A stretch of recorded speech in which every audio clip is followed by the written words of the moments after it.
Hello, ladies and gentlemen. This is Ball Not Court Podcast host Cortez Paul. Along with my co-host Paul Mack. I want to thank you folks for tuning in today and listening to the show. Basically, we cover basketball, football, NCAA, or anything that's related to current events with a humorous twist to it, at least. You can follow the podcast at BIOC Podcast at X or Twitter. We're also on Instagram at the same name, BIOC Podcast. You go to our YouTube channel, that's also BIOC Podcast. Our Facebook page is Balls Not Court Podcast. So if you could please just give us a like, shout, comment on any of those, and definitely subscribe to our YouTube channel. And we thank you for listening and enjoy the show. Balls Not Court Podcast. Thank you very much.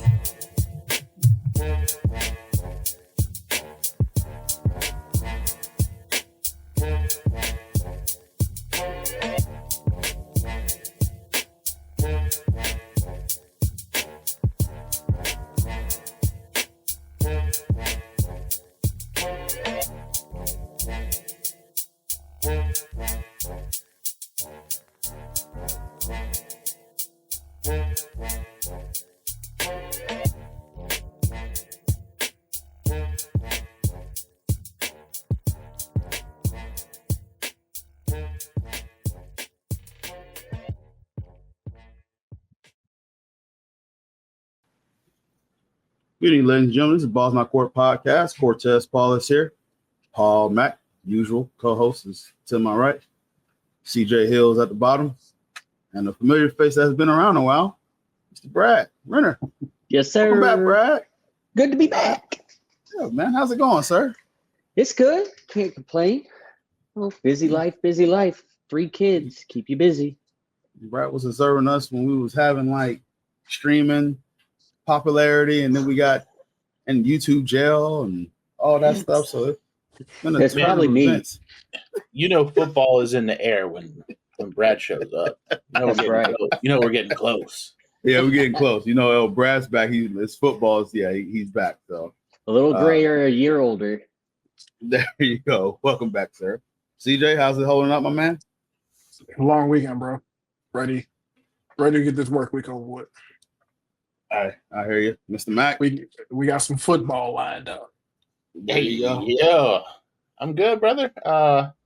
Went to my first night of Halloween Horror Nights last night. So How was that? it's good times, man. We always get the passes, and we typically go on Sundays. So we had the express passes, so we did all 10 houses first night. So we're chilling, brother. We're chilling. How's the Fallout? How's the Fallout house? I don't want to spoil it for anybody, man. It's Okay. just know that it's based off of the show and not the video game. Not the video game. So go in there knowing that you need to have watched the TV show, and not played the video games. Any of you guys watch the Fallout show besides Paul? No. You No. should. It's a great show. It's on Prime, and the show is fantastic. So it's Played got, all the video games. So Walton Goggins is like he's like the Nemesis character. The And ghoul. so he is fantastic, man. That dude. But it's he's got Walter levels to his Goggins. That's Like, true. he got levels to his acting stuff, man. He always in a lot of stuff with Danny McBride. So you see Danny McBride, you're gonna see Walton Goggins in a lot of stuff. Vice Principal. There's another show he was in too. Oh yeah, the religion show on HBO. Matt's Righteous Gemstones. Yeah, the Yeah. Righteous Gemstones. He was in that too. Baby Billy. No, I was impressed, man. Like, because like Universal Studios, like they paid a lot of money for a lot of IP. So there's a Jason house this year. There's a Terrifier house with Art the Clown.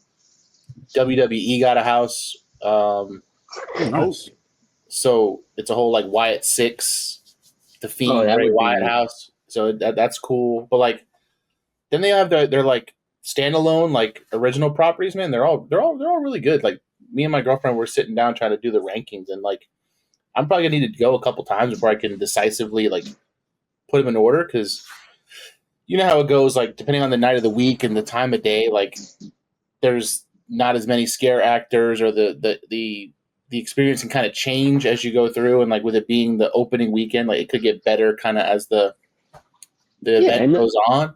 And the more you go, the more different stuff you're going to recognize or see that you haven't seen before. Like, I'm not going to lie, like the Fallout house, like for those that played the game or watched the show, like that first run through of the Fallout house, like you are just looking at everything because you just feel like you're in it. So like you're just trying to walk around and it's like you're just trying to find all the collectibles while you're in there. It's pretty wild.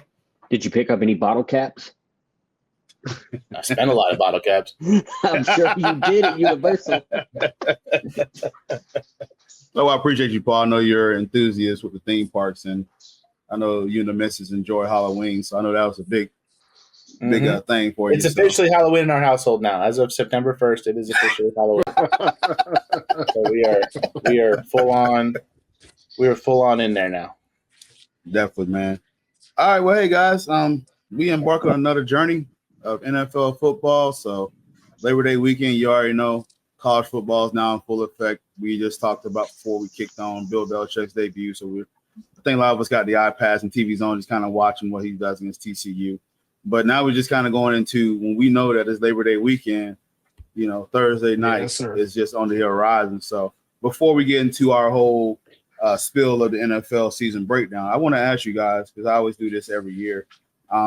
What's going on Thursday for you guys to set up just the foundation of week 1 of football? What are you guys doing? Anything in particular? Just another day? Or I know some people really get into this, man, like week 1 NFL football Thursday and then prep a whole day of Sunday. So Paul, Matt, what you doing, man? Or they're playing in Sao Paulo, Brazil, no? Is that Thursday or is that next week? When's the Brazil game? I think that might be Friday. Friday, that's right. Okay, yeah. So Thursday it's night, the Chargers and Chiefs. Chargers and Chiefs in Brazil. Yeah. Yeah, I mean it's you know I don't necessarily have any skin in the game Thursday. I'm gonna bring something home to cook probably. I work early enough, so I'll be able to get work in, get home, take a nap, and then be dialed in. Get my picks ready. You know how we do. I got to do all that stuff. I had some of my friends reach out to me too. They were doing their fantasy drafts, and they were trying to get some help with their fantasy drafts. And man, people are wild in fantasy drafts. I'm glad I didn't do one this year because people are fucking crazy, bro. People don't know nothing about nothing in fantasy football drafts, bro. No, that's why Kevin yelling at me. I went to him together, and he's like, "You ain't doing the fantasy football league anymore?" No. I was like, "Fuck no." It's so overwhelming, and now that they got Hard Rock Bet now. I just kind of transitioned to that. Exactly. Yeah, I'll stick with daily fantasy play versus having to do all that because like one of my friends, like he was in a 12 team league and he picked 8th, so he had to wait 8 turns and then it snakes back around, so he had to wait another 5 turns to get it back. And bro, you're cooked, dude. Don't even worry about it. Yeah, that used to be fun. I don't know, man. Trying to get everybody on the same page with that, and I was a commissioner too. It's real. I don't have time to really do that no more. No, you don't want to be the commissioner. Oh, give me a sec, guys. No doubt. All right, so let's go to CJ. And what you got set up in particular, man? What's the plan? What's going on in the CJ Hill residence for setting up for Thursday night? Looking like, I got to get off work. I mean, by the time I fight out for traffic, I might just. Right, I ain't got it every dog. You might catch kickoff. Yeah, I might catch kickoff. Yeah, Sunday might throw something on the grill Sunday, but Thursday we just chilling. There you go, Brad, big football guy. Got the shirt on, so I already know what's going on in the Renner residence, man. But tell people what's going on, what's going down for opening week of football in the Brad Renner residence. Well, Thursday, it's just going to be another game. You know, we're going to watch the Eagles kick the shit out of the Cowboys. And then our game just so happens to be a family rivalry. We've got us versus Amanda's sister-in-law, who's a New York Jets fan. So it's going to be a fun game. Especially since our, famous quarterback swap. Oh, yeah. That's right. That's right. Yeah. Oh man. You know, trading a young ass quarterback for someone my age. Not gonna do any ayahuasca before the game. Oh shit! Bro, at the way they were going, I feel like I was one phone call away from hearing, "Oh, you ran a 4.3 in high school." I mean, we got a spot out there open for you. Yeah. There you go. Well, for me, Thursday, I get off like around 6:30. So yeah, I definitely try to tap in. I probably make something quick to eat, man. And then usually, I mean, I like to get some wings and do something for Sunday, but I'll be out of town, man. I'll be in Chicago. So I'll be watching football up. I'll be watching football up there. I'll be bringing the iPad and tuning in, and I'm pretty sure the friends I hang with up there, they got spots to go do. So I'll be probably in some Bears bar doing some. As long as I don't wear any Packer stuff, I'll be all right. But speaking of Packers, are we not gonna talk about the elephant in the room? Yeah, we can. Yeah, that was a nice little accidental segue. Yeah, look at it. Are we not gonna talk about everyone saying Micah Parsons ain't going nowhere? That this is all a ploy to get paid, and literally a minute later he's traded to the Green Bay Packers. Yeah, Jimmy said. I said Jimmy. Jerry said, "Hold my beer." Got something for you, buddy. I kind of asked my dad about that because I know he's a big Cowboys fan. Initially, he was kind of like irritated, but I guess he's saying there was like a lot of underlying stuff that's going on. I guess Parsons was more of a locker room candidate than what he's set on to be. Mm-hmm. I know that's a talent, but you come with a personality like that, it's kind of hard to dictate what you want to do. But the Cowboys can't stop the run, so they do add Kenny Clark, who can help, like kind of like stress that point of trying to stop the run. And then, of course, you just get 26 and a 27 first-round draft pick. So draft capital. So all in all, I think the Cowboys did pretty well here against some draft capital and a. But like, how good are first-round picks from Green Bay? Like, they're going to be a playoff team. Like those are going to be low first-round picks. I mean, in the 20 to 30. mid to late 20s. Yeah. Yeah. Barring a home run, it's just going to be another pick. Yeah. Meanwhile, you traded away a generational talent, regardless of what he was in the locker room or what people say or whatever. Like, this is a franchise that has Jerry Jones as their owner. Guy is literally an enigma. They've had Deion Sanders, Michael Irvin, all these guys. Like they just don't want to pay nobody, bro. And you know, if you're CeeDee Lamb and he went through it, you know, trying to get a contract, you know, before. Like, it's just they just don't want to pay nobody, bro. And like, to have somebody who just turned 26 and not even near the prime of his career, had one of the best starts of anyone in that position, like, and you just trade him away to the NFC where you're going to see him frequently. Yeah. And they're going to come into Dallas during the playoffs and beat the crap out of them again. Mm-hmm. Yeah, that's tough. No, hey, listen. That's why I say I'm not excusing what Jerry Jones and his staff did to kind of get here. There's a talent, and initially, you know, it seemed like Michael Parsons did want to be there. And so then this thing just went sour, unfortunately. But yeah, you guys are right. It's one of those that, hey, later first round draft picks, but at some point they need to fill out some depth too. Their defense is like Swiss whole cheese at times. So hopefully they can find some different pieces with 2 picks in the first round. I don't know if they kept their picks. I gotta look at their things, how many picks they have, but I'm assuming you get 2. I mean, it's a steal. It's a steal if you're Green Bay. Like, regardless of if it works out for Dallas, you know, that's a steal for Green Bay. No. Oh, yeah, no. Absolutely. It's Reggie White. It's Reggie White all over again. Mm-hmm. All right, so let's get into it. Nice little segue talking about that trade that just pretty much just shocked a lot of people and came out of nowhere to the Packers, even though it was a rumor. Everybody didn't want to believe it. So that was definitely a shocker. But, hey, he's got a new home. So, all right, so we're going to break it down. The podcast, usually we did something different.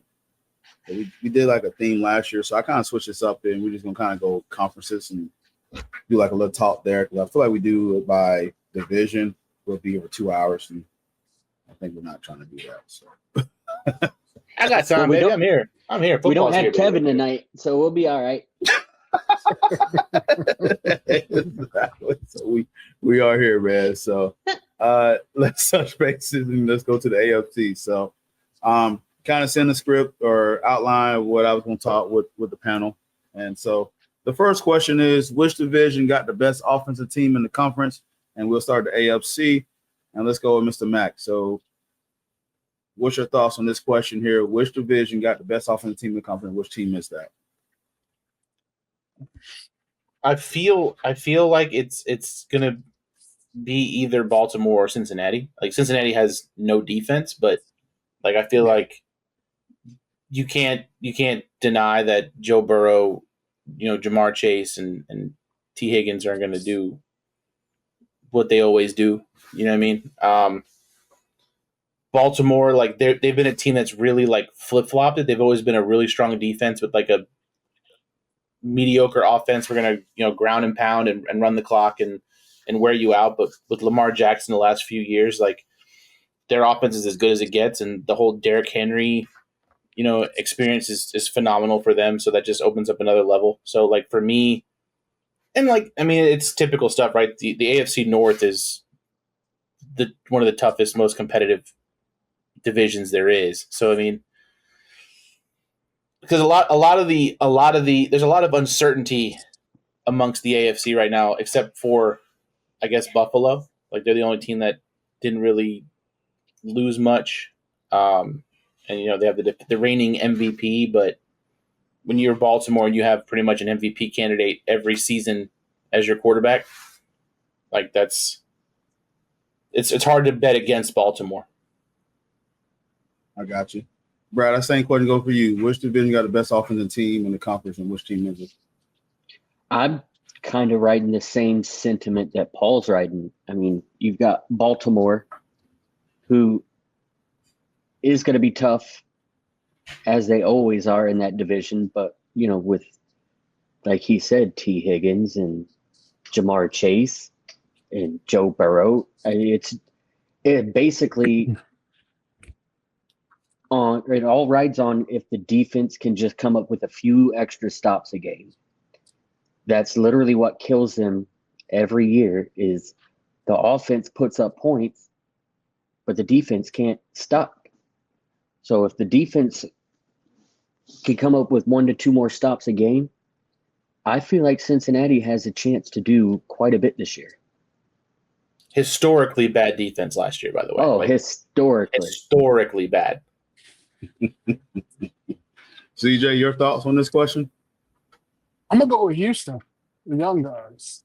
I mean, I'm looking at it now, they got Nick Chubb, they got Damian Price, so they can run the ball a little bit. They got a tight end, Schultz, used to be with the Cowboys. They got Tank Dell is hurt, but they still have Nico Collins. They picked up Christian Kirk, and then CJ Stroud going into year 3. Seems solid. And they're in the AFC South, so that really ain't a whole lot going on there. So they can be able to put up some points, score a little bit. You know what I mean? Okay, I like that pick, CJ. That's different. So I'm on agreeing with it's the Ravens. Just saw a team with solid tight ends. You had Isaiah Likely and Mark Andrews had 17 touchdowns combined from that tight end position. Rushing and passing attacks were top 10 last year, so 7 in passing, first in rushing. So you got a threat with, as we mentioned, about Lamar Jackson, and then you can add, a Derrick Henry in the backfield. So just a lot of firepower. Cincinnati is a good one as well, too. What we feel about Kansas City offense? Is it just Pat Mahomes and that's it? Yeah. Pat Mahomes and the good old boys. I mean, you got Rashee Rice missing some games. Kelsey's on the end of his career. Like he's not as explosive as he used to be. Pacheco has been banged up the last few years. They got rid of a couple of their offensive linemen this year. I mean, Xavier Worthy is exciting. Like that's a guy who I think, with kind of what's happening over there, like he can probably make some noise. But I just don't see the Chiefs are another one of those teams. They've kind of transitioned to where their defense has gotten a lot better, and they kind of control the game defensively. And Yeah. Mahomes isn't going to make a mistake. And if the game is close and there's 2 minutes left, like, they're gonna pull it out because they have the best closer in the game. Yeah, I'm surprised no one said anything about the Chargers too. I have other thoughts on the Chargers. No. Well, we all know you have something to say about the Chargers. They're in your division. Yeah. Yeah, it's all good. So, The Miami Dolphins, if Tua can stay healthy, could be interesting. But it's all like he is the cog in that machine. So like if he goes down again, like that team's absolutely cooked. Like everyone is better when he's on the field. So like, Devon Achane and they drafted a rookie running back who should end up being really good for them as well. But like, you got decent tight end, you got a really good wide receiver. Mm-hmm. But like Tua just manages the games so well. Like he's a high percentage completion guy. Like he plays smart. It's just he has to stay healthy. So hopefully he's learned how to slide and not take hits, because if he goes down at any point, like that team is absolutely cooked. Yes. They're basically the Jets if he goes down. Because Zach Wilson is their backup quarterback. Good stuff there. All right, so same question. Which division got the best defense in the conference? And I'll start off with Brad in the AFC. Which division got the best defense and which team is it? Well, usually I would say, my good old Pittsburgh Steelers. But TJ Watt's a beast. But I feel like this year they're not going to be as stout as they were. I feel like they're going to have some holes. I'd rather them have Minka back instead of Jalen Ramsey. I feel like Jalen Ramsey's he's good. You can't say he's not good, but I feel like overall Minka would have been better to keep back there than put somebody out on a corner. Mm-hmm. But as far as all-around defense, I don't know. I think Kansas City's made some improvements. Mm-hmm. Buffalo has always had a very good, stout defense. I'm kind of interested to see some of these moves that teams made this year, see who stands out between Buffalo and Kansas City. Okay. CJ, your thoughts? Best defense in AFC? Which team? I'm going to have to stay in Houston. I'm going to go with the young guys. All right. All pro and Stingley Jr. on the corner. You got Kwame Lassiter, former Georgia Bulldog, on the other corner. They can Will rush. Anderson too, right? Will Anderson too, right? Yeah, you're about to say they can rush for Will Anderson Jr. But they still got Daniil Hunter from I think he played in Minnesota a couple years back. But they still got him rushing off the edge too. So, and once again, they're in the AFC South. So it ain't gonna take winners much. Right there. Yeah, it ain't gonna take much, bro. It ain't gonna take much. All right, Mr. Matt. This is an easy one for me. It's the Denver Broncos.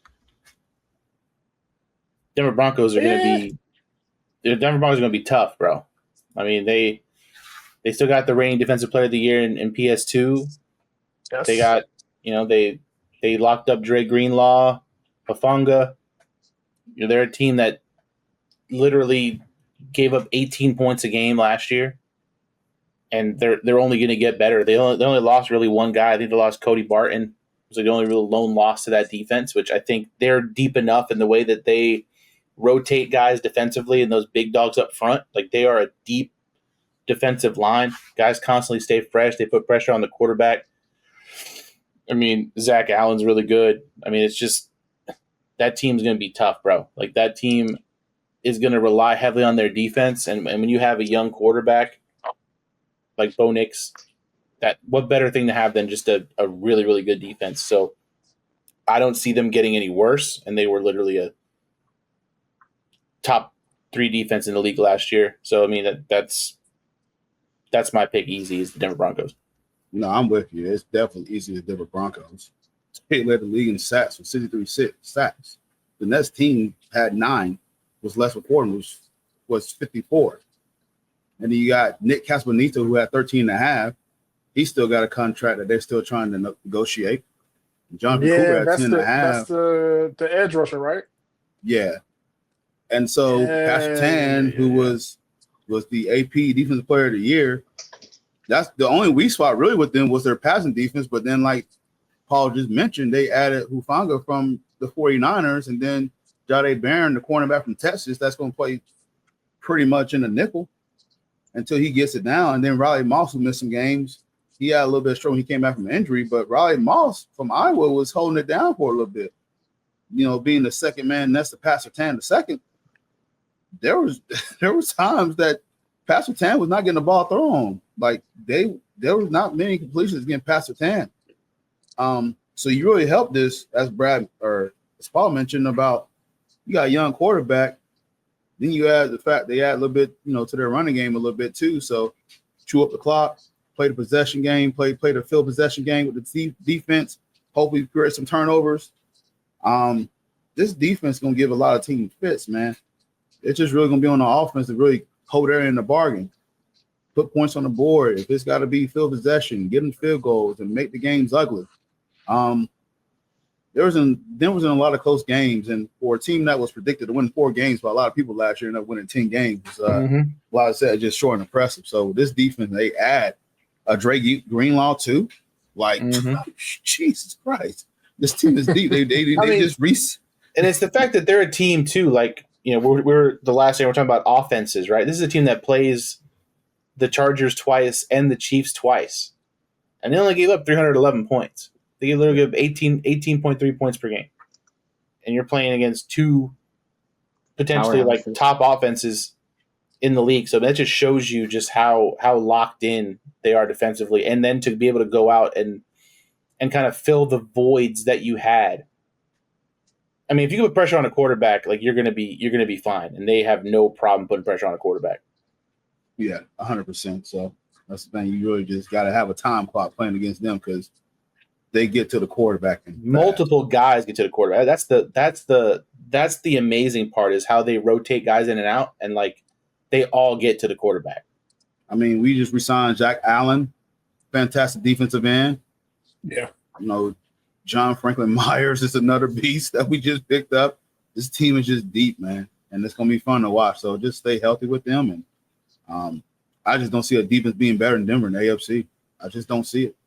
There are some other teams that's going to be competitive and match up with them. I do see the Houston. That's a fair comparison. Steelers has been fantastic always when they have T.J. Watt on the field. That dude's an ace of spades, regardless of what he does. Buffalo has always had a solid defense as well too. Y'all just have to be able to run the ball this year, bro. With that defense, if you guys can run the ball and control the clock and keep that defense fresh, like they were that good last year, and there was times where they couldn't stay off the field because you guys are going 3 and out so frequently that they were just coming right back on the field. But they didn't give up any points. You know what I mean? I ask myself every time, Paul, like how the hell they won 10 games with that offense with a rookie quarterback? We couldn't run the ball. Quarter sudden making all these 5 running backs, bro. Crazy. Fair enough. All right. So now I'm going to ask y'all, and y'all can kind of give me a few selections of what's some of the top teams that y'all looking for in the AFC. I know I said what's the division, but, we can just kind of rank. I know we kind of list. I know Brad lists a few of them, but Paul, give me some of your probably top teams in this conference. I mean, obviously Denver's interesting. Like the Broncos are really interesting with the growth of Bo Nix, like in year 2, like where can he get that team to? Like having a standout defense, like that's going to be a big one. Honestly, Aaron Rodgers going to Pittsburgh, like this is a team that manages to finish over 500 every single year under Mike Tomlin. Like, can they continue that? Like, are they good enough? Mm-hmm. That's always a thing. And like, obviously the Bengals, like we keep crowning Joe Burrow every year of being one of the best quarterbacks in the league, but can he get over the hump? You know what I mean? Like, can he get the Bengals back to where they have to be? I know that they have a lot of other problems that aren't his fault. Like, their defense is atrocious, and what are you going to do about it? And then obviously Buffalo, man. Like, can Buffalo? This is a team that has been dominating the last handful of seasons, and I know we were talking, I think, last year about how their window might be closing, and these other teams are going to catch up to them because they can't get to the Super Bowl, and then they go out and finish 13-4 and have the MVP of the league on their team. Now, mind you, injuries played a big part in their division. Also, having the Jets and the Patriots probably helped a lot too. But it's just like they're a team that I just want to kind of see make that next move. Like Mahomes and the Chiefs, they can't do this forever, and it's just a matter of like when it comes to a team who's been around long enough and who's established and who's gotten close, like they're kind of that next team. Like we all have our thoughts on Baltimore and how they are in close games or in playoff games or in big games. Like they have their flaws. So obviously, like, can they overcome those? But for me, it's just like at some point the rest of that division is going to catch up to Buffalo, and their window is truly closing season by season. And I just want to see them. I want to see them at least get to the Super Bowl. I got you, my man. CJ, your thoughts on some of the top teams in the conference AFC? I mean, basically, it's the same bunch pretty much every season. For me, it's like who's really going to separate from the pack? Because I think it's so much parity in the league now where there's really no huge gap. You know what I mean? Like,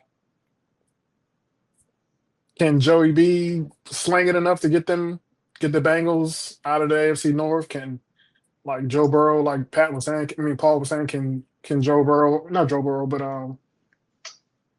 I just had my mind just went blank. What team? What you thinking? Buffalo. Josh Allen. Josh Allen. Yeah, Josh Allen. Can Josh Allen, like, can he keep doing it season after season and getting there and, falling? It's just so top heavy in the AFC, man. Like, I really want to see what Pittsburgh can do, adding, the pieces that they added, paying DK and bringing in old man River. So that's going to be exciting to see. And, Tomlin is not going to let them go out without a fight. They always going to finish at least 500. So, Yeah. Good stuff. Brad, your thoughts? Usually I always say, a team from the AFC North is going to make it to the Super Bowl. I feel like the toughest division always has a chance at sending somebody to the Super Bowl. But this year, I think I'm going to focus a little bit more on that AFC West with Denver and Kansas City. I feel like one of those is going to be the get the bid from winning their division, and the other one's easily going to be the wild card. And I wouldn't put it past it to see those two in the AFC Championship game. That'll be a good game. Yeah. Baltimore, top of the class for me. Buffalo Bills. I hated that they had to play like around early. I feel like that game should have been like the conference championship between them two. But Kansas City just do what they do and gets home field advantage, just win. Kansas City obviously is up there. This consistency, they got Pat Mahomes. I know he seems to make with the least that he had, he still make magic somehow. But yeah, I'm looking at like that. The AFC North and the AFC West, like those two divisions is just gonna be some gauntlets. You just look at all the teams in those division. Like, I know we rag on the Chargers a little bit, but like they do got a really good team. So even though I can't stand the Chargers, I can't stand the Chiefs, I can't stand the Raiders. Those two teams though are really good. Like I'm not gonna sit here and be like, oh yeah, like Denver is gonna have a dogfight with all four of these teams in that division. Just like the AFC North. You sit there and like, I know we messed with Myles Garrett, he took the money. That defense still is gonna be really good. The I know there's been a whole lot of ifs about the quarterback, and Shador, where he goes, there's just a lot of just noise that follow. That's just what it is. He's a noisy player, but anywho, it's not about him. But they're starting Joe Flacco, so but Grandpa along with Joe. that division, exactly. So you got Joe and Aaron Rodgers, man, the grandfathers of the division that's carrying these teams. This old man River division. I'm telling you, Joe Burrow and then Lamar Jackson is just the cream of the crop division. So, yeah, man. And like you say, you look at Houston too. Houston should be up there. Houston and Buffalo benefit from playing in softer divisions. I think Jacksonville will be decent. I know you look at that. Yeah. I think they might be a little decent. Their I offense got a soft spot for them. Yeah, their offense should be good. Yeah. I think they should be decent. They should be just putting up points with their offense. Yeah. I think this will be the year. This will be the year where we might put a pin in Trevor Lawrence. I think this might be the year. Like he has to. Yeah. This has to be his year. Yeah, for sure. Oh yeah, yeah. There's a lot of pressure. He's got to step up to the occasion. Yeah. Like this is it for him. So the divide line. Yeah, absolutely. And then you look at, the AFC East. This Buffalo Bills and who else? I saw something that someone picked like the Patriots to go to be a wild card. Coach, what is it? Coach Eric Magini? He picked them to be a wild card. Like, oh wow. Okay. He's just a homer being a homer, bro. That's what I think is. Although Mangini said I can't take the Jets, so I'll take the Patriots. Yeah, exactly. So as soon as you said Mangini, I was like, oh yeah, he drinking. Yeah, you like. Yeah, we good. All right. So let's go here, and we gotta go into detail of it, but go through the divisions and who are your division winners, and then give me one guarantee lock for the wild card. And I'll start with you, Paul. AFC East, we'll go Buffalo. AFC North, I mean, it's tough to go against Baltimore. AFC South, I mean, it's just that division's up in the air, bro. Oh man, if Houston's not healthy, it's up in the air. You know what I'm saying? Yeah. I mean, Joe Mixon's hurt, so you're running with Nick Chubb start the season off. That's tough, dude. I guess the Texans, and then AFC West. I'll still say Kansas City just because they're the pedigree, and then if I had to go with two wild cards, I would say Denver and Cincinnati. Sweet. Brad, give me your division winners and some guaranteed locks for your wild card. It could be one or two. It's up to you. I'll say AFC East, I'm going to go Buffalo.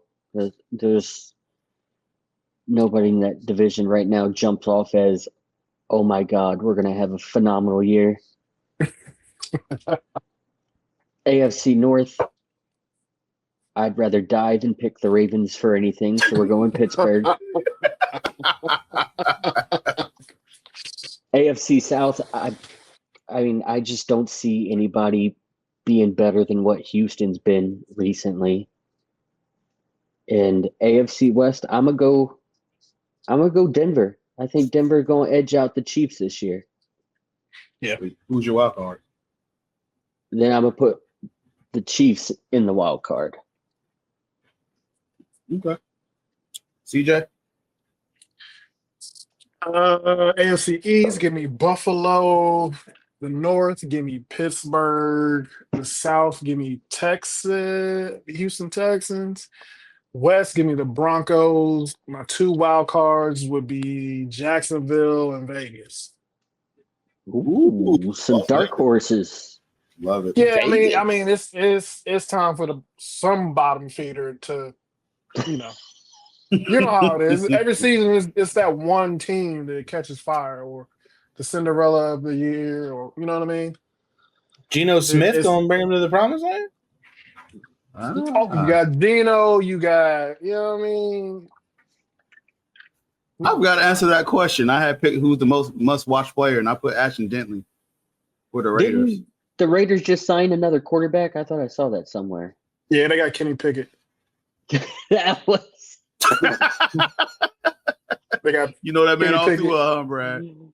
They got Kenny Pickett in a trade. He is a You know Super what? Bowl winning quarterback. Watch out now.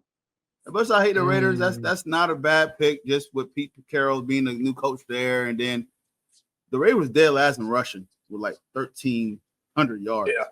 And then you get the Heisman finalist and Ashton Gently, which you can see clearly the Boise State Broncos missed that dude because they was ranked 25th and they got spanked by USF. So that lets you know Ashton Gently was 85% of that offense. And listen, I can tell you, I told you so because I played with the Boise State Broncos in the NCAA dynasty mode. So the first year I went 7-5 with them. The next year I got 2-9 and got fired. Lost his job. My man lost his job in a video game. I got fired my day off, guys. But is that the Vegas Raiders offensive line good enough to open the holes and protect the quarterback to get the? Because with a good running back, you have to have a good quarterback to allow the play action. Because if not, they're just going to stack the box and run Ashton Genty all the way back to Boise State. That's a good one. You got Brock Bowers, bro. Brock Bowers is a stud. Oh yeah, yeah. And they got Myers, or I can't pronounce it as Myers or Mayers, the receiver. Jacoby Myers? Oh, yeah, Jacoby Myers. Yeah. Myers, Heard he was a stud. So they got some weapons. All right, so AFC for me, South Texans, the East the Bills, and that division. The North, the Ravens, and then the West. I do think the Broncos or the Chargers do take down the Chiefs in the division. And I do feel like I will say this is my odd prediction. I feel like there's either two teams that come out the West and the North, or just one team that come out vice versa. So I don't think a team from the East or the South comes to the playoffs out of those. It's going to be strictly 2-3 teams from the West and the North to be, because they know they do the super wild card thing now. So it's 7 wild card spots, or three wild card spots now. So then the first home team get a bye. So I feel like that's what AFC would line up to be. I like to see, some different teams. Like I said, I like to see, let's see what they can do. Wild card's always fun. So yeah, that's what I got. What percentage y'all give a wild card team to advance to the Super Bowl in the AFC? Just throw out 65%. Ooh, nice. Brad, what percent? I mean, I think depending on which team it could be, I wouldn't go anything crazy. I'd say probably about 40%. I went careful too. I went 35% too. Yeah, I'd say you have about a 25% shot. It's just one of those things where, like, football is one of those sports where you can get hot late. You know what I mean? That's all it takes sometimes. That last month of the season can kind of right before reshape your trajectory. I'll tell you who didn't get hot last year, and that was Pittsburgh. I got a Steelers win candle that ain't even been lit, and I got that shit for Christmas last year. So, yay! Thanks, Amber. So that's like week 13, 14, maybe. Yeah, and we didn't win a game after that. Oh man, brutal! It is brutal. Man. See, I got to sit right here. What's the go get? It's still brand new. Not even lit. Not even. That wick hasn't even sniffed a flame yet. Oh man! Hey, week 1, you gotta burn that thing on week 1. Yeah, come on, man. Brad, hey, come on, man. Brad got to put on the sun on the grill, and he's got to light that candle up, man. Come on. Yeah, man. I might light that bit. I might run that candle out first week. I'd be so. Yeah, Brad's house will catch fire. His house will burn down. Y'all got the Jets week 1. Yeah, you gotta light that thing. You can go ahead and light that week 1. Good stuff. Every time he leaves the house, his wife's like, "Brad, you blow out the candle?" No.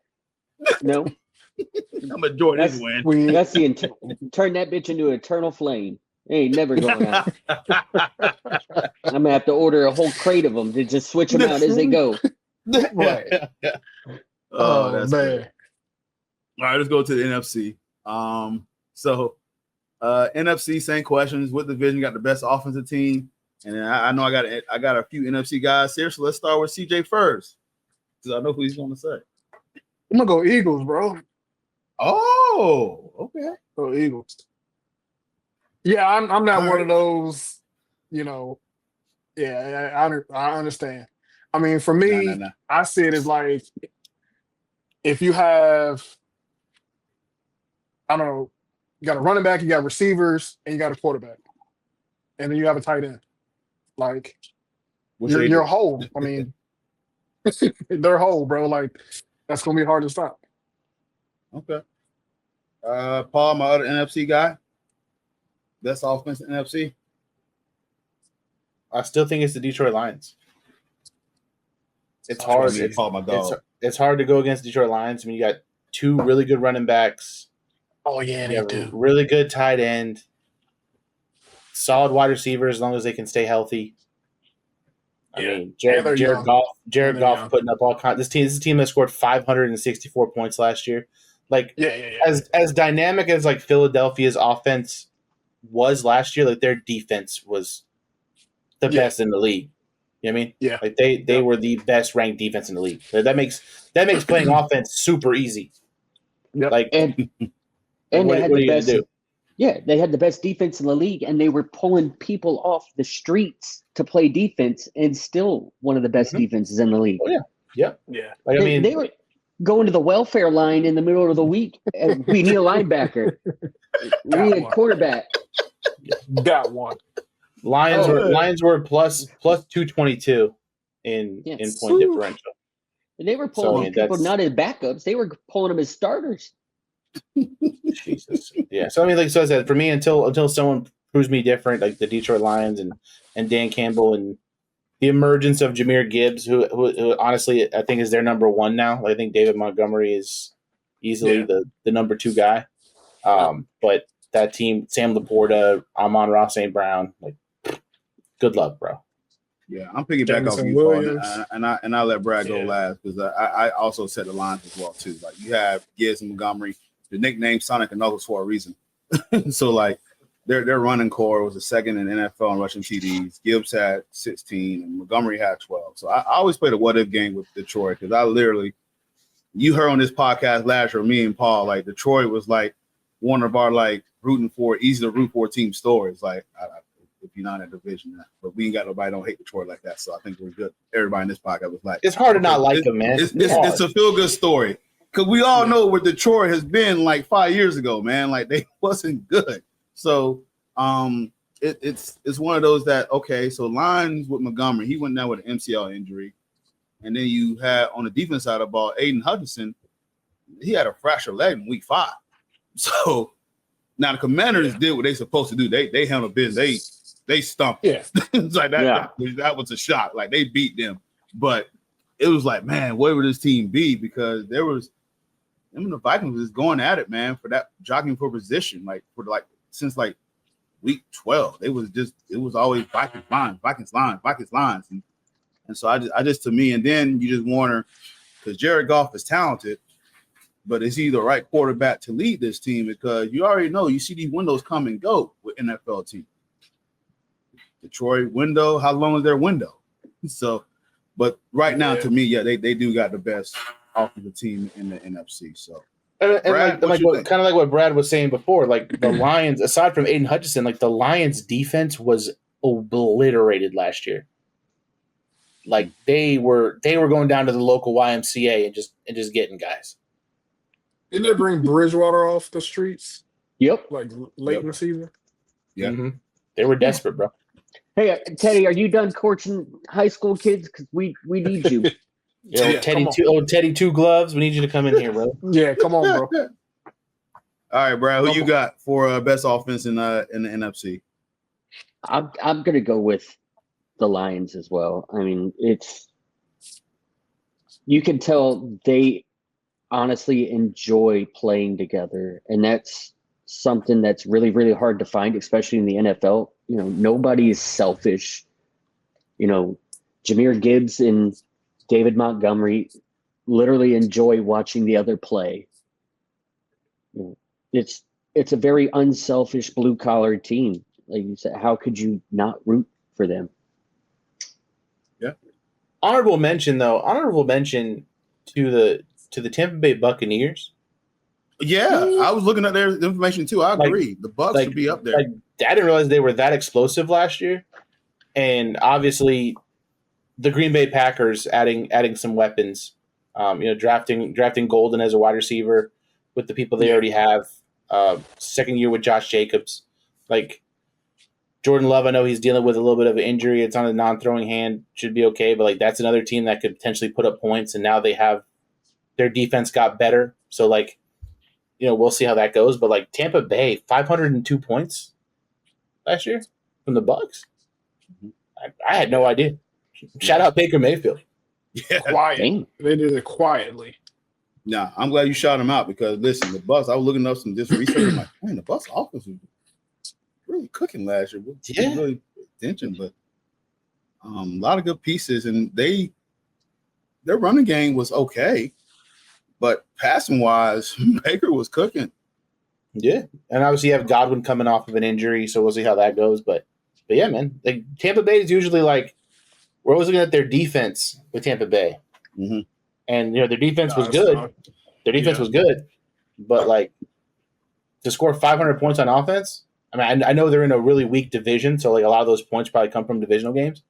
But you beat who's in front of you, so. Absolutely. All right. On the other side of the ball, defensive team in the conference. Let's start with CJ. Who's the best defensive team in the conference?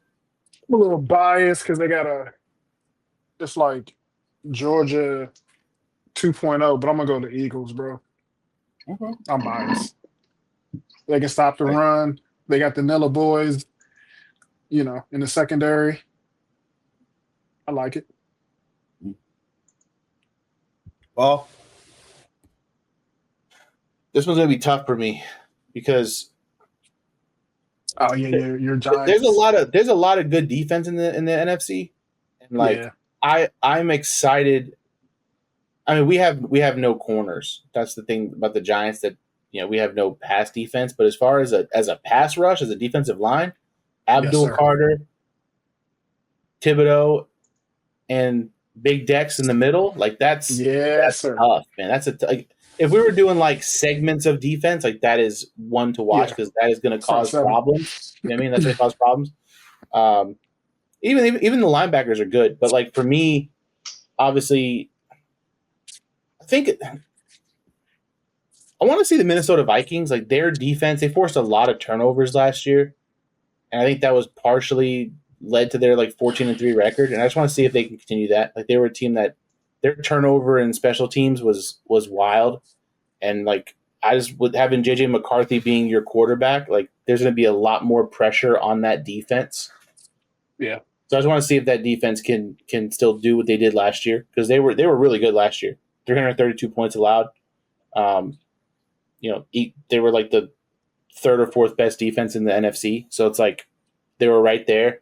But obviously your offense is going to diminish now going to a rookie quarterback. So you're going to have to simplify the playbook a little bit so the defense might play a little bit more. I think the Eagles, if their defense got worse, they'll still be fine because their offense is so good. But I think when it comes to teams that kind of play defense, I think the Minnesota Vikings, with all their stupid dances and touchdown celebrations had last year, like they're just one of those teams I remember because they were every game they were getting a turnover or a special teams play, and they were dancing in the end zone, like doing all kinds of shit. And I'm just like, man, they're forcing a lot of turnovers. So, I would say the Minnesota Vikings. Okay, Brad, your thought defense NFC wise? Well, I know it ain't going to be the Cowboys because they just got rid of their. They were terrible with them. So yeah, I mean, you can't get any better. I'm going to go with the Eagles. They didn't lose a whole lot. You're giving Cooper DeJean an extra year or another year of getting fit into the system. And if he knew the system that well already, I mean, he's only going to get better, barring injury. Him and Reed Blankenship, I think solidify that the defensive backfield. And you've got Zach Bond coming in again, who was kind of an unsung hero last year when they brought him in. He wasn't a big splash on the headlines, but watching the Super Bowl, he definitely should have been a headline. Good stuff.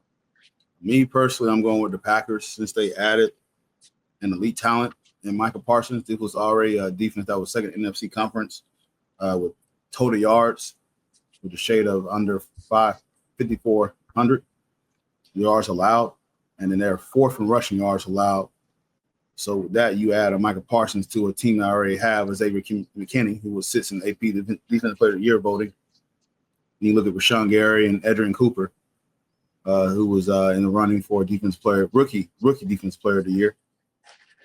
So that defense is just really insane for me. So I'm gonna be enjoying this. They got really good offenses in their league.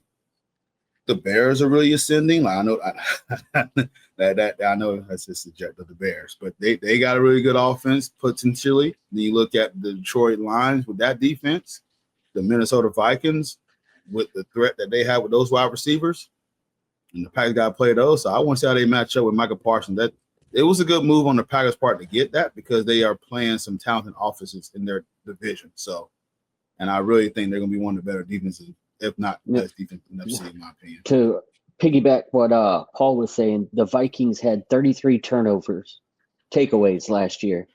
Jeez. But the offense gave the ball away 21 times. So yeah, they got a duck. Still plus 12. Yeah, they were still 12 extra possessions you're getting. Yeah, tied with the Steelers for most takeaways, but number one defense in as far as differential was the Buffalo Bills at 24. Mm-hmm. That's because they don't give it back. That's just the thing. I mean, Josh Allen ain't giving it back to you. That's the difference. Let's see who's at the bottom. Oh, you've got the Browns at 22, the Titans at 16, and the Vegas Raiders at 16. Negative 22. Negative 22, as in they had 12. They gave it away more times than they took it. Yeah, they had 12 takeaways and 34 giveaways. Oof. Brutal. That made my head hurt just even thought of it. Like that's rough, bro. That's tough. You're getting your lunch money taken every day at school. So basically, you could buy a ticket to a Browns game and damn near almost guarantee some fans walking away with the football. Hey, listen, they got to pay that Myles Garrett contract somehow. All right, so let's start with CJ. I'm gonna ask you this question. I'm pretty sure you're gonna call back to it because you're a Bulldog. But which division or give me some of your top teams in the NFC.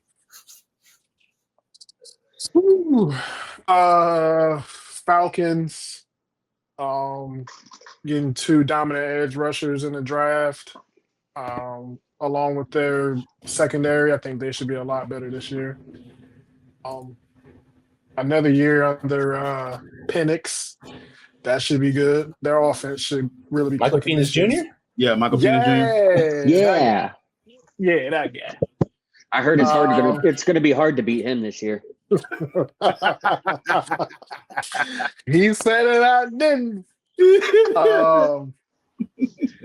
My Commanders, I think we did all right in free agency and in the draft. We got better in the trenches, so we're not going to get pushed around a whole lot like we did last year.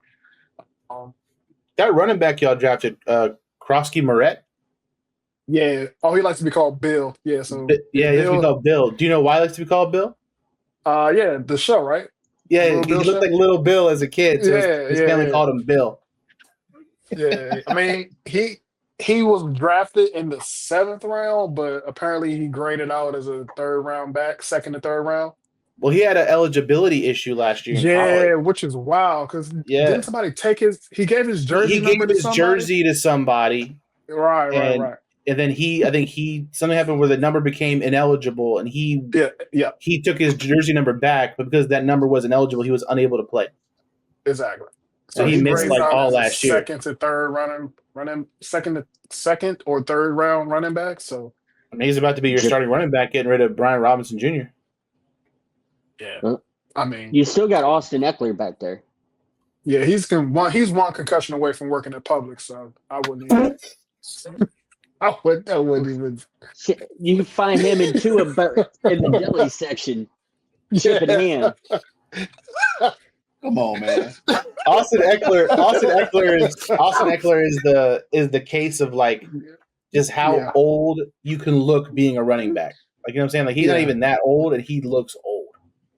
Big dog showed concussions on kick returns. Like, what we doing? They show him in the documentary. I guess he's got like his own little condo. He's got an apartment. He's really saving money. He made. Yeah, I would save it too.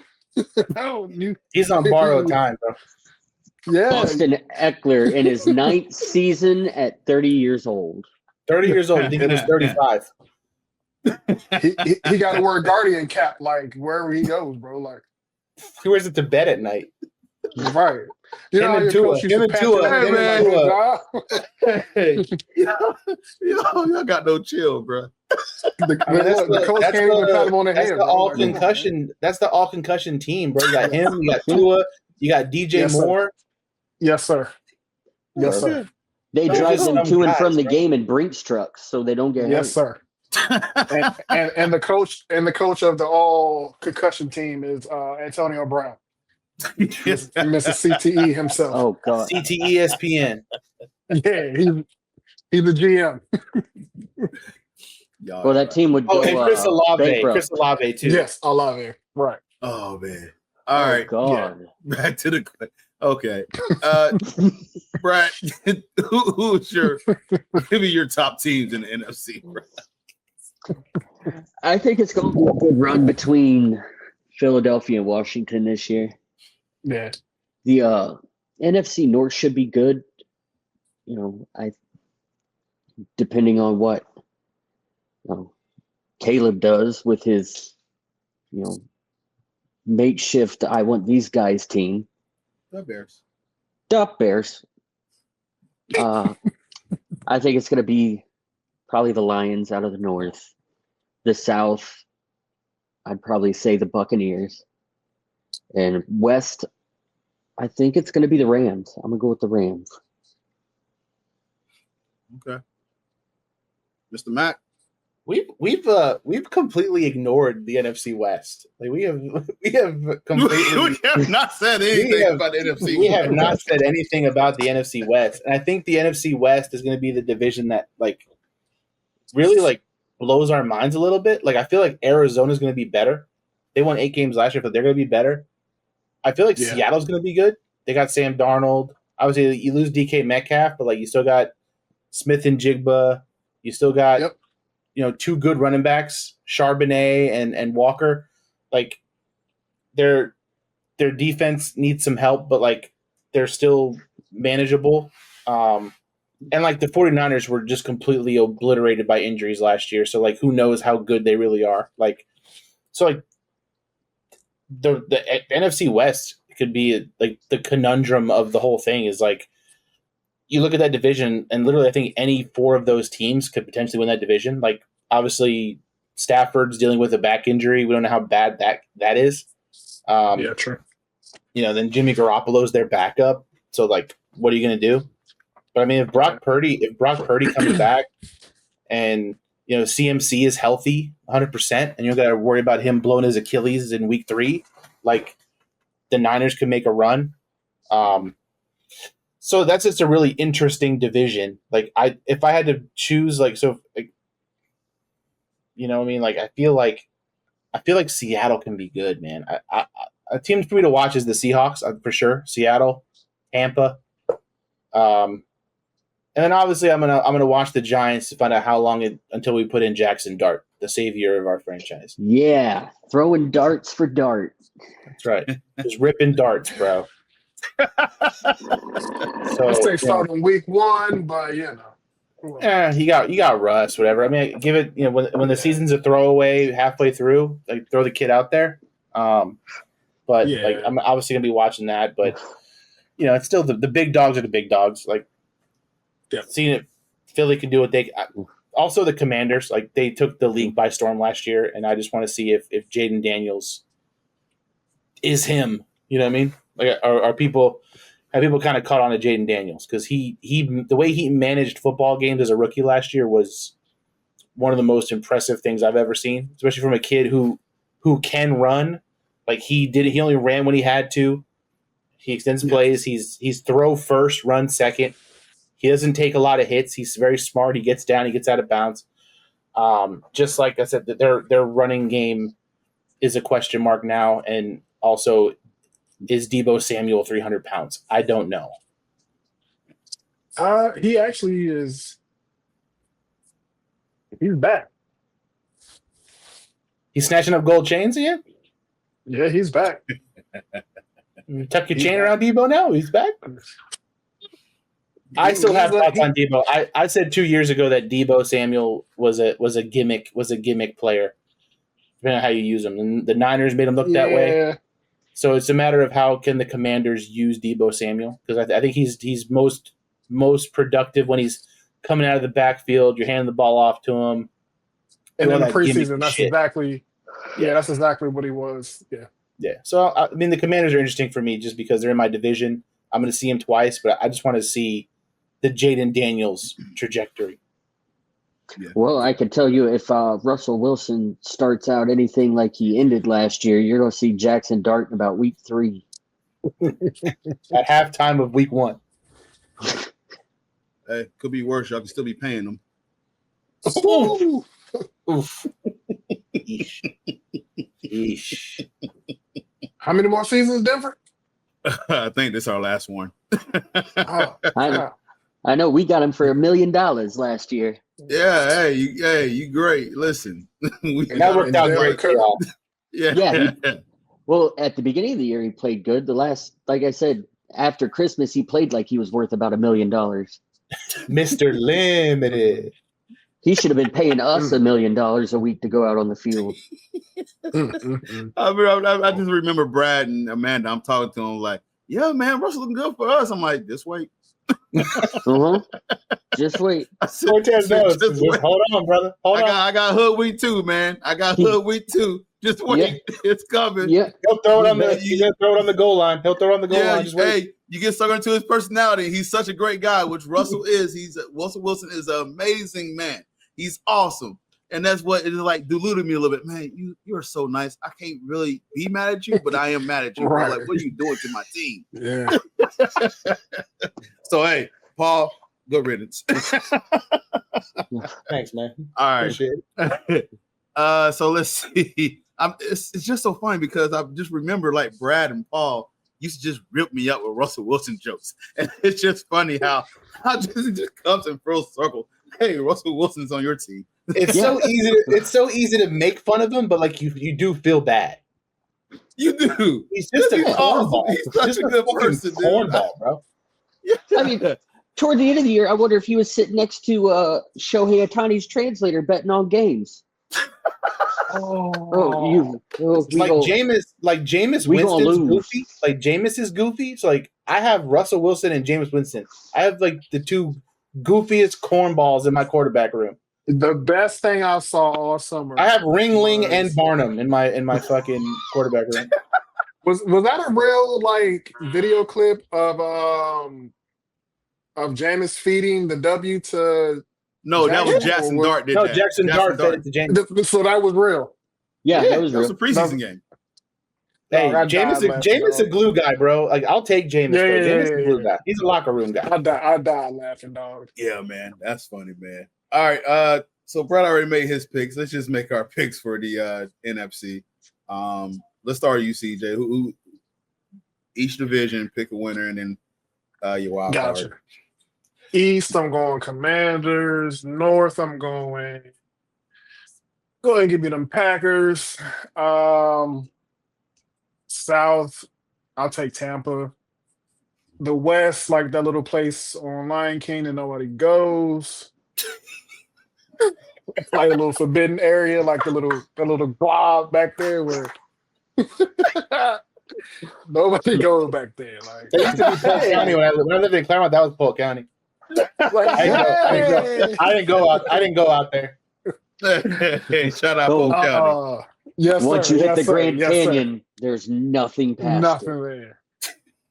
Give me the 49ers, man. They got Brian Robertson, so they got a 1-2 punch with C-Mac now. So, Okay, I'll take them. good deal. Who's your wild card? Oh, wild card, Eagles, Just pick one. and Eagles. It's the Eagles. Okay. They don't fall too far from grace this year. Mr. Mac, division All right. winners, and I'll start at the wild bottom. I'm gonna take Seattle to win the West. I'm gonna take Tampa to win the South. The somebody's got to have a division, and no one got better. No one got better. So I mean, Tampa's in a great spot. Tampa. Spencer Rattler starting for the Saints. Michael Penix is starting for the Falcons. And Bryce Young. DJ Stroud and Bryce Young is starting for the Panthers. So it's like nothing really You got a changed. toddler. Yeah. You know what I mean? Yeah. So it's like whatever. And then the North is interesting. I really like that Green Bay pick though. Like I really like Green Bay as long as Jordan Love can stay healthy. Yep. I'll take Green Bay, and then in the NFC East I'll take Philly. Defending champs. You know what I mean? It's tough to bet against the defending champs. So I'll take Philly. And then as far as wild cards go, the Rams and the Lions. Okay. I think we'll get All right. two out of the West. The West is going to surprise some people, I think. All right. Brad, did you pick some wild cards or you good? I think did you pick some wild cards? Brad? I can't remember. Okay. I'll go. Yeah, I'll go Washington, Detroit, Tampa, because every other quarterback's either in their first or second year. Yep. Or Spencer Rattler. Or Spencer Rattler. And then as much as you know what? Fuck it. Ever since they left St. Louis, I hate them. We'll go San Francisco. Jesus. I love it, man. Hey, St. Louis pulled through, boy. Let's go. Brad used to be a Rams fan, so they said, Great show on turf. All right, so the West, sorry, Brad, but the Rams won it. South, the Bucks. East, Eagles. North, Lions. Wild card, Packers. That's what I got for a pick right now. Commanders to get there in the wild card too. Then my other team that I'm thinking of, who I'm going with there. I'll just go with those two for now. A chance that they can win the Super Bowl. I really like the Packers' chances to get there, so I go 45% to me. That's just me. All right, so we at 111. Let's try to get this wrapped up, and we got to do some picks. But I want you guys, and we're going to go around the table here, and I'll start with CJ. I want you on the soapbox. So I want you to prep talk the Washington Commanders for the upcoming season. Oh, all right. Stay on schedule. Don't let the hype get you out of your box. Stay true to yourself. We're still rebuilding. We still got some pieces we need to add, but don't let the whole, the Super Bowl window is open because you have a top 5 quarterback. Like, no. We need to just stay the course, continue to add piece by piece by piece, and we'll be all right. Good deal. Brad, prep talk your Steelers, sir. Listen, we're going to need somebody to make sure Aaron Rodgers has his walker at all time. No.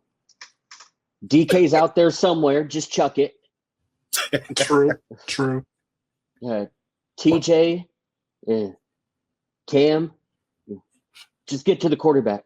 That's all you got to just before he throws it. Once that ball's in the air, we're screwed. Once they get past you, we're screwed.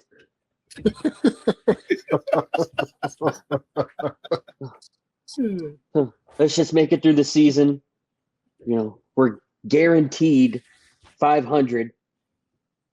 We don't go higher. We don't go lower. 500. That's the goal. Yep. Good deal. And they're the boogeyman that you don't want to see in the playoffs when it gets cold. No, but now the Chiefs are playing the cold, so they're good. The Bills play in the cold, they're good. So if we go against either one of those, we're still screwed. Yeah, true. Y'all need to catch Miami on the. Yeah, Miami. Miami or Houston. Yep, Miami or Houston. They got a dome, so yeah. Yeah. Matt, talk to your Giants, sir. All right, here we go. All right, everybody in. Everybody in. Come on. All right. Look, this season doesn't matter, okay? We won 3 games last year. Bar is low. We don't got to do a whole lot. Yes, Russ is our starting quarterback. That's fine. It won't be for long, okay?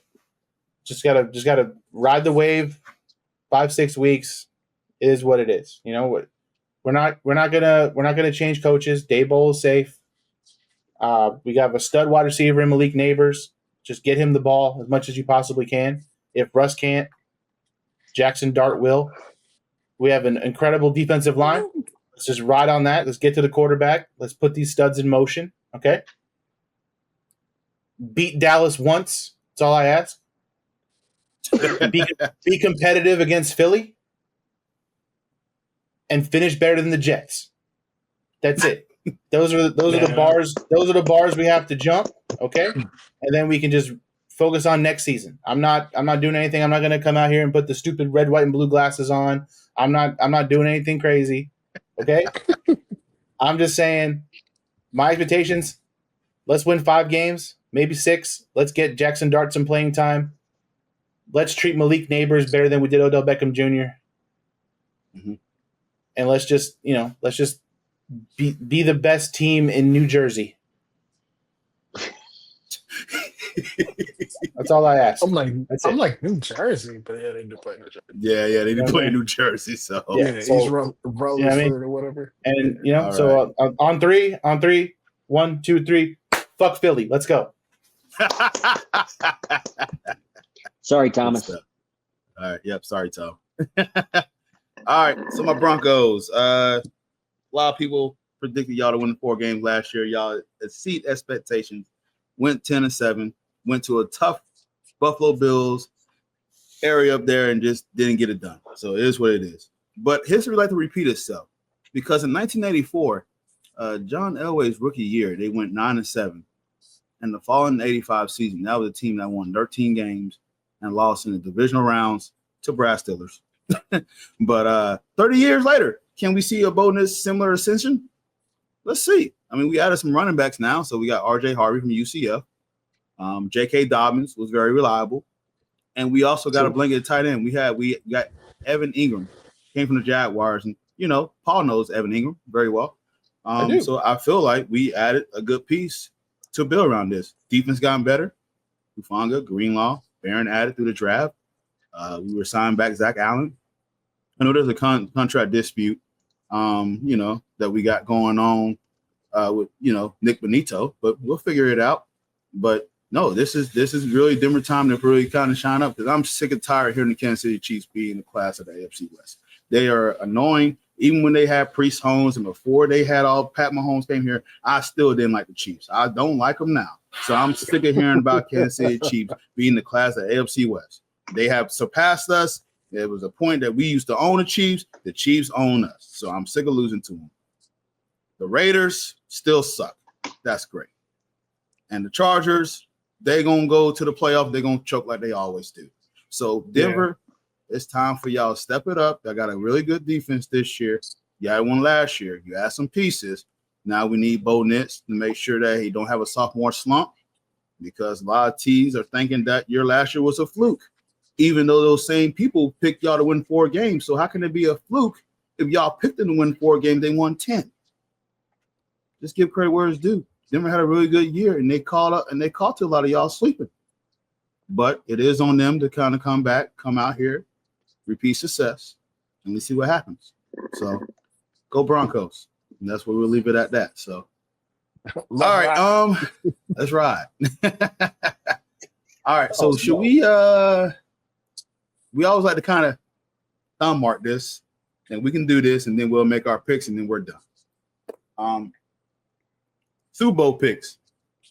It is September 1st, 2025, and 4 of the members of the Balls Not Court podcast will call the Super Bowl prediction, and we will bookmark this and come back to it and see where we were at. So I want to see where y'all heads at with the Super Bowl picks. And I'm going to start with Brad first. Super Bowl picks, call it now. Who's going to the Super Bowl? I'm going out of the AFC, the Kansas Kelsey Swifts. And the Eagles. All right. So a repeat. A rematch. Let's run it back. Run it back.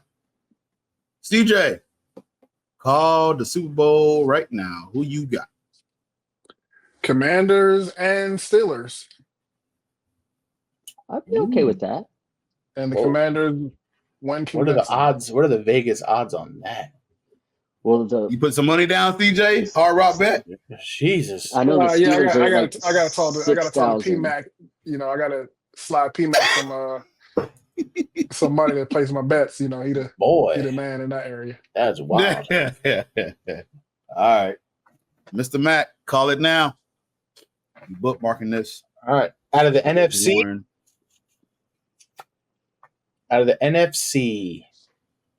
we are gonna go. Man, NFC kind of fucking weak, bro. Out of the NFC, that's why I picked the Commanders. It's wide open. Yeah.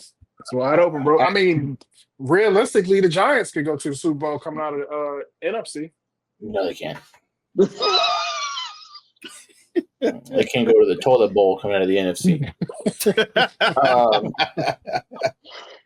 I mean, it's Philly. It's Philly's to lose. I'll ride with Philly. Hurts, Saquon. Offense stayed the same. Defense is still really good. I'll take Philly. Out of the AFC, though, I'm gonna take Buffalo. At least this is Buffalo's year. I'm gonna ride with. I've been watching Hard Knocks. Josh Allen's having the time of his life right now. He just got married. He's a funny guy. He's a funny guy. He's so fun. Sorry. He's having a good time. Elite. Elite. Hey, elite milk, bro. Bills, Eagles. Ooh. All right. I kind of want to revise mine now, but all right. Go back. You can revise it. I hope Buffalo wears those blow jerseys. Yeah. All right. Commanders and Buffalo. There we go. And I'm riding with it. Just because we were wearing our Super Bowl era uniform this year. Yeah. So I feel like the stories write themselves, and I'm looking at these two teams that have an opportunity that presented in front of them, and they can get there and really cement their legacy. And really, I feel like this is the year for these two teams to really make a run, health-wise, staying in life, everything like that. NFC, going with the Detroit Lions. Ooh. AFC, I'm going with the Baltimore Ravens. I know I picked Baltimore Ravens last year, but I'm picking them again. And I'm stamping it in my Hard Rock Bet app. It's going to be the Baltimore Ravens versus the Detroit Lions. It's going to be called the People's Super Bowl. A lot of these people, well, aside from Brad, he can't stand the Ravens. But fuck the Ravens. For the most part, Lamar Jackson, look at the terrible towel. Go from there. So, yeah. The CJ like, I don't like the Ravens. Well, it is bookmarked. The podcast at 1 minute, 1 hour, too. and 22. Yeah. We got our picks. We'll go from there. All right, before we go, gentlemen, it is now the first week of the NFL picks. We are going to do this. We're going to go around. We're going to go through the schedule, and we're going to make our picks and see who's going to win. So let's go. This bad boy knocked out. We'll go at week 1, Thursday. The defending champ Eagles is at home playing against the Cowboys. Get the rubbing the rings in their face. It's going to be great. So, Eagles versus Cowboys. Let's go around the panel. Who do y'all got winning? Cowboys. Philly. I got Philly too. Yeah, I got Philly. That's easy. You got the Cowboys. CJ the lone Cowboy. Hey, just so you know, Cortez plus 2,500 for Baltimore Lions. Hey, I'm putting $100. $100 gets $2,500. I'm putting it in right now. What? No way. Friday game. This is on YouTube. The Chiefs and the Chargers. The beloved AFC showdown. Chargers. Division game in week 1. 2 games. Kansas City. Kansas City for Brad. Who we got? Rest of the panel. Chargers. I'm going Chargers as well. I'm taking the Chargers as well, too. Yeah. Now we go to Sunday Fun Day. God, we are back. Oh, look at here, man. The slate. All right. So now, you know what? I usually share my screen with this. Let's share my screen with this. I forgot to do that. While I talk about that, let's go ahead and talk about the first game on Sunday. It's at 1 o'clock p.m. It is your Buccaneers at the Falcons. Man, they play all these division games like early. I like it. Unless you live in Florida and your dumbass is getting fucking Dolphins, Yeah, like whatever, or Panthers, Jaguars. Yeah, the Dolphins and the Colts. Yeah, all these games. The first 4 games that's on here is all division games. I can't get rid of goddamn Daniel Jones to save my fucking life. He's gonna be on my fucking TV on Sunday too. God damn it. All right, Buccaneers, Falcons. Who we got? This is Falcons. Ooh, I got Bucks. I'm taking Tampa. I got Bucks. Okay. Bengals at Browns. Give me the Browns. Really good offense and a really good defense. And then vice versa. I'll take the Browns. CJ, blink twice if you're okay, bro. You okay?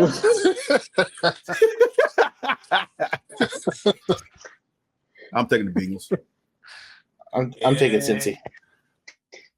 I'm going with Cincy. Okay.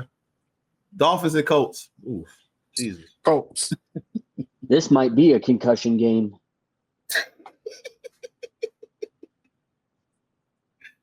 Oh, Daniel Jones getting a week 1 win, bro. Make it to halftime. Yeah, because Tua don't make it to halftime. Nah, Tua is fine. Tua is fine. He'll be all right. I'm going Dolphins, dude. They beating the Colts. Yeah, I don't think. Oh yeah, Dolphins, easy. Dolphins. Panthers at Jaguars. Duval. Yep, I'm going Jacksonville too. All those fucking upsets that you just said, you don't think the Panthers have a chance to beat the Jacksonville Jaguars? new head coach, offensive coordinator, whole new regime. You don't believe in Bryce Young? I don't believe in Trevor Lawrence. I don't believe in Travis Etienne. I'm pretty sure by the end of the year, Tank Bigsby's going to be their starting running back. I think Etienne is not that guy. Carolina stacked on offense too. They got a receiver from. They got Xavier Legette. If Xavier Legette doesn't punch somebody in the first quarter, he's catching some possums. Yeah. He's all right. They got what, Tataroa and McMillan, right?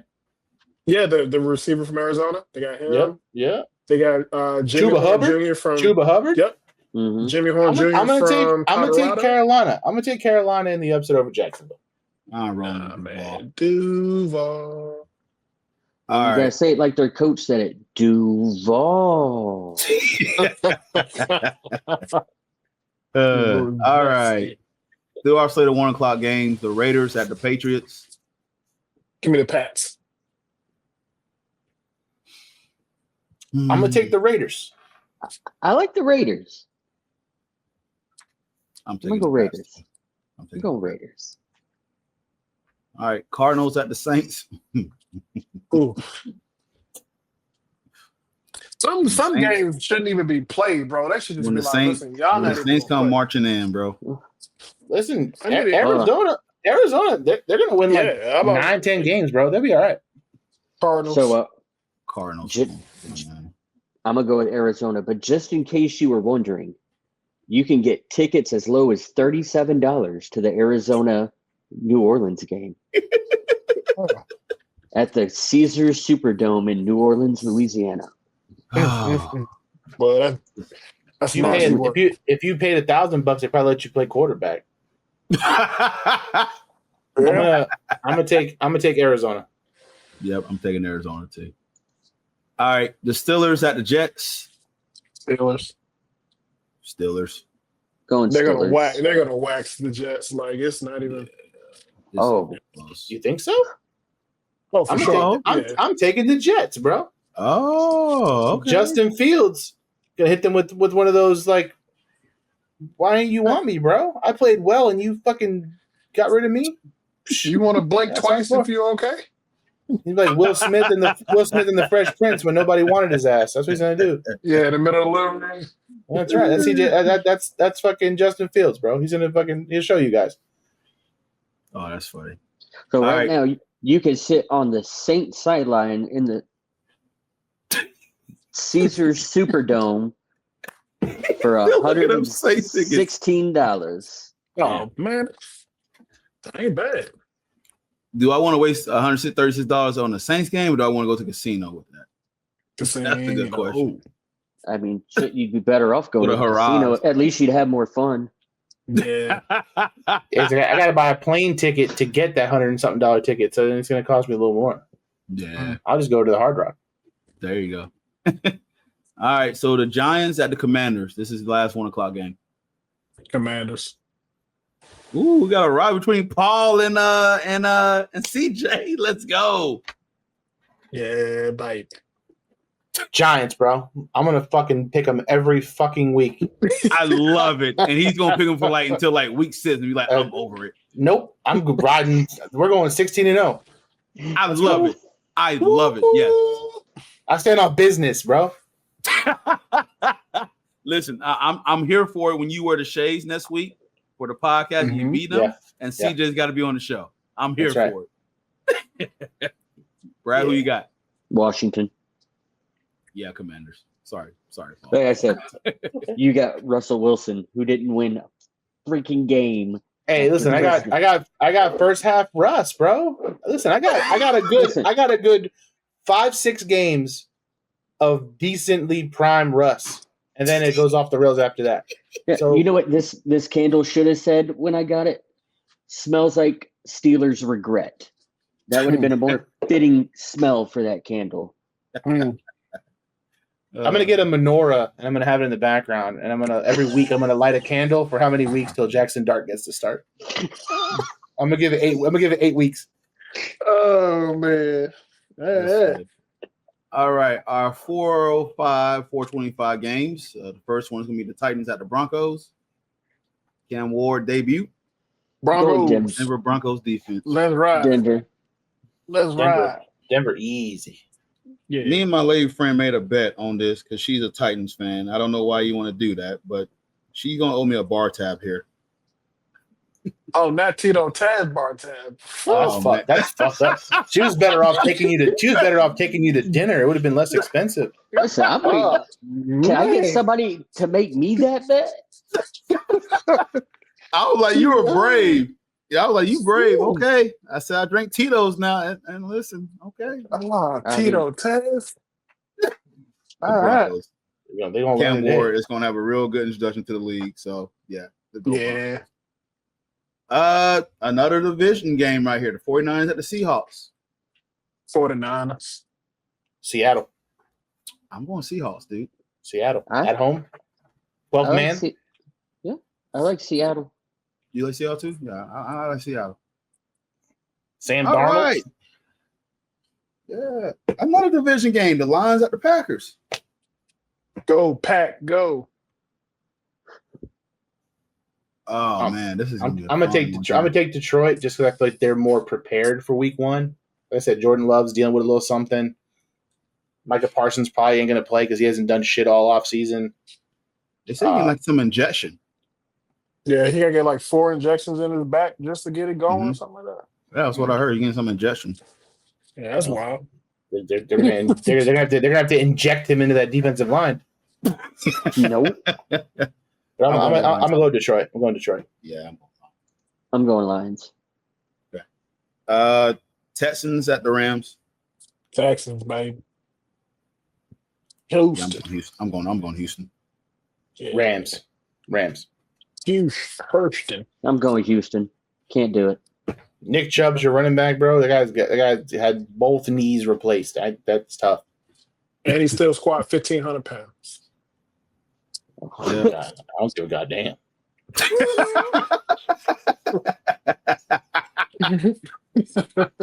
I mean, that's not a very. He ain't going up and down. He has to go north to south.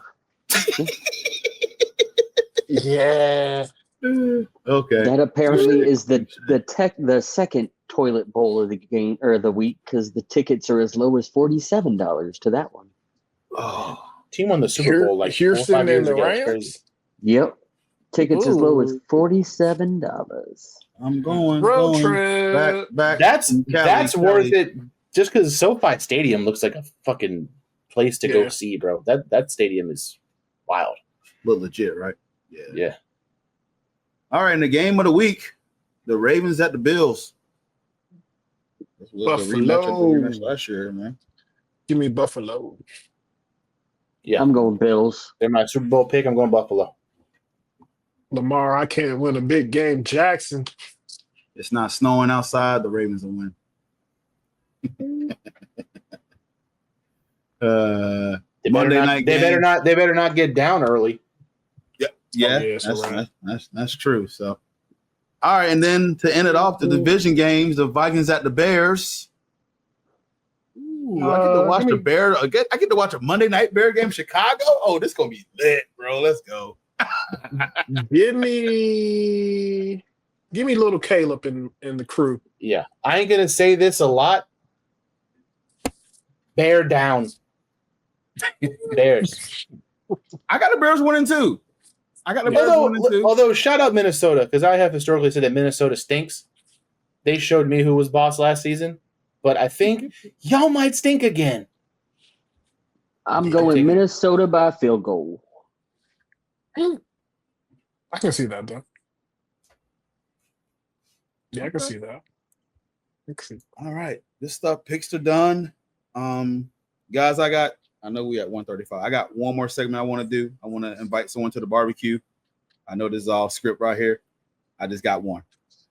So Saturday, big day, Naismith Hall of Fame for very own Orlando Magic Dwight Howard.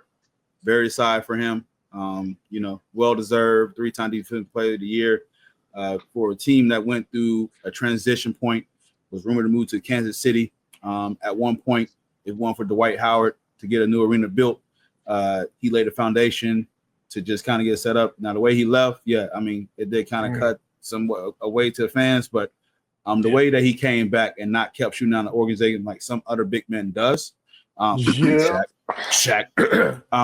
But no, and he's kind of like really being vocal about Paulo, like stay. It was cool to go to Big Three and watch him play. He won the MVP of that. So, I want to invite Dwight Howard to the barbecue, man. I'll make sure we'll put something nice on the grill for him. I know he probably like ribs and stuff like that.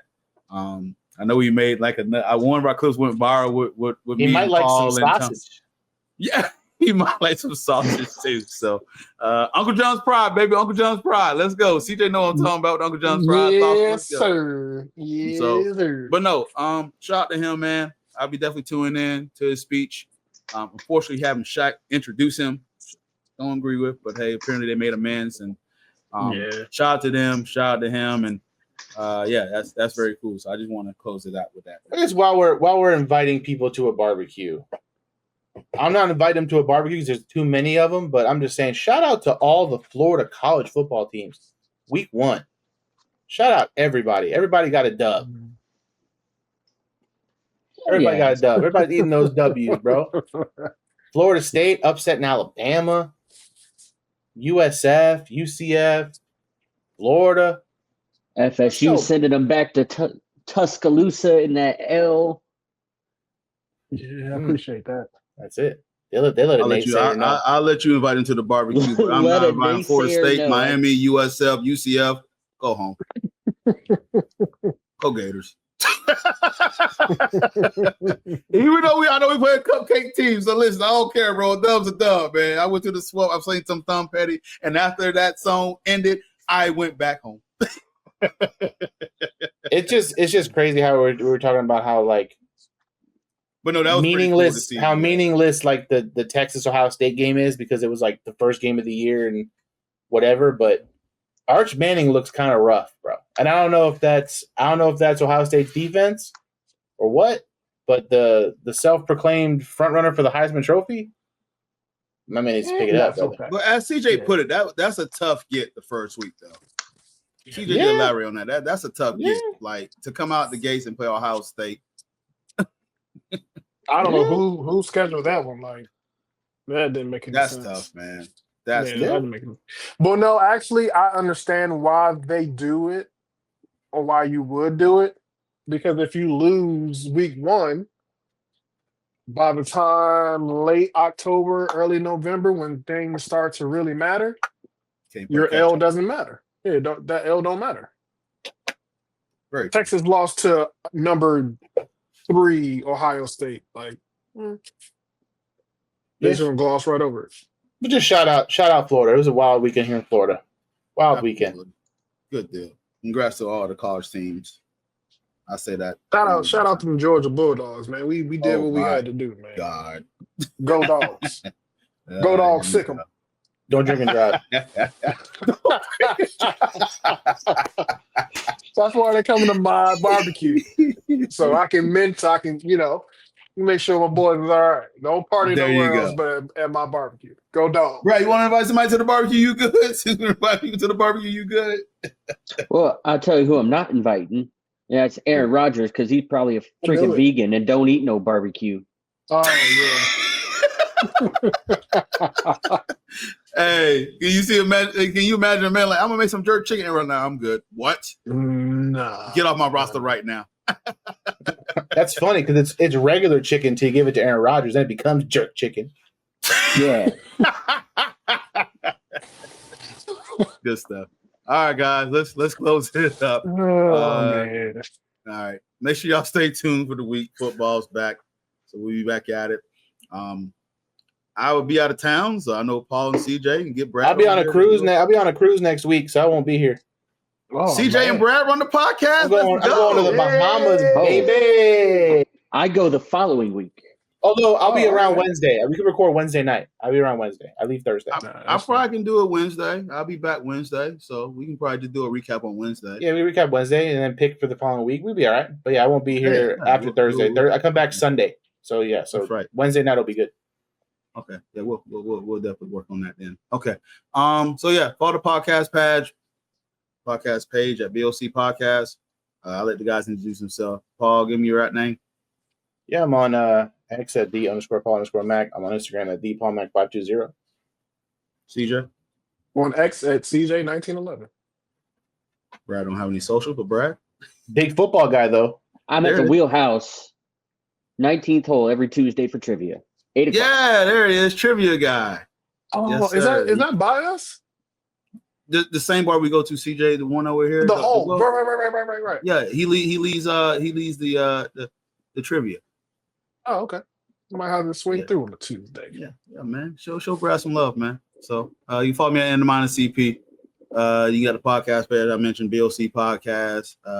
You can also get that on TikTok. That's on Instagram. Same thing, BLC Podcast.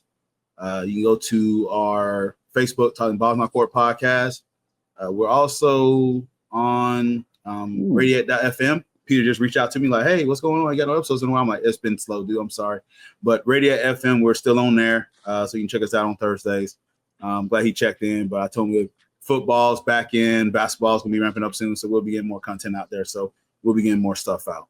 So we'll still be on the internet radio station for Radiate.fm. But we're on iTunes, TuneIn Radios, wherever you heard before. You can just get the podcast there. We appreciate your support. We got some more subscribers on YouTube. We're not in jail anymore. We're not locked up. So give me a live stream. Live streams coming in hot now. We can do it again. Yeah, we can do live streams. So we'll be tapped in for sure. I just want to make sure I hit the button on accident so I don't get back in YouTube jail. So you know what I'm saying. But now shout out to it's good to see Brad back on the show. It's been a minute. Welcome back, Brad. Thank you, sir. Glad to be here. Yes, sir. CJ was holding it down to the summer for us, so we appreciate CJ as always.